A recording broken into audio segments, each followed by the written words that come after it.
Hi అండి. ఆది blouse కంటే కొంచెం ఎక్కువగా పెంచమంటారు కదా. అలా పెంచడానికైతే ఫస్ట్ అయితే మామూలుగా మనము ఖర్చు కోసం హాఫ్ ఇంచ్ పెడతాం కదా. ఇప్పుడు ఆది బ్లౌజ్ తీసుకొని ఆ డాట్ కా నుంచి అంటే పైన షోల్డర్ దాకా అక్కడి నుంచి పట్టుకొని మనము ఎంత ఉందో చూసుకోవాలి. అప్పుడు అలా పెట్టుకొని వాళ్ళు ఎంతైతే పెంచమన్నారో ఒక 1 ఇంచ్ పెంచమంటే 1 ఇంచ్ కానీ హాఫ్ ఇంచ్ కానీ ఎంతైనా కానీ అక్కడి నుంచే పెంచాలన్నమాట. ఆ చివర ఈ చివర సమానంగా ఒక లైనర్ అనేది గీసుకోవాలి. ఇప్పుడు టక్స్ కాడ నుంచి గుర్తు పెట్టుకొని పైన భుజం కాడికి అక్కడ ఒక డాట్ పెట్టుకోవాలి.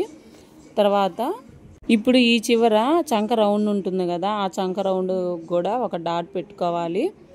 కింద గీత కాకుండా పైన గీత ఉంది కదా, అక్కడి నుంచి అయితే ఒక డాట్ పెట్టుకొని అలా స్కేల్ తోటి లైనర్ అనేది గీయాలి. చూడండి, ఇప్పుడు నెక్ కోసము సేమ్ అలాగే కొలతలు తీసుకొని చంక రౌండ్ మొత్తం అయితే అలా గీయాలన్నమాట. చాలా అంటే చాలా సింపుల్గా మనము ఆది బ్లౌజ్ కంటే ఈ పొడవు పెంచాలంటే పై గీత నుంచి ఆది బ్లౌజ్ పట్టుకొని కొలతలు పెట్టాలి. మన ఛానల్ ఫస్ట్ టైం చూస్తున్నట్టయితే సబ్స్క్రైబ్ చేయండి.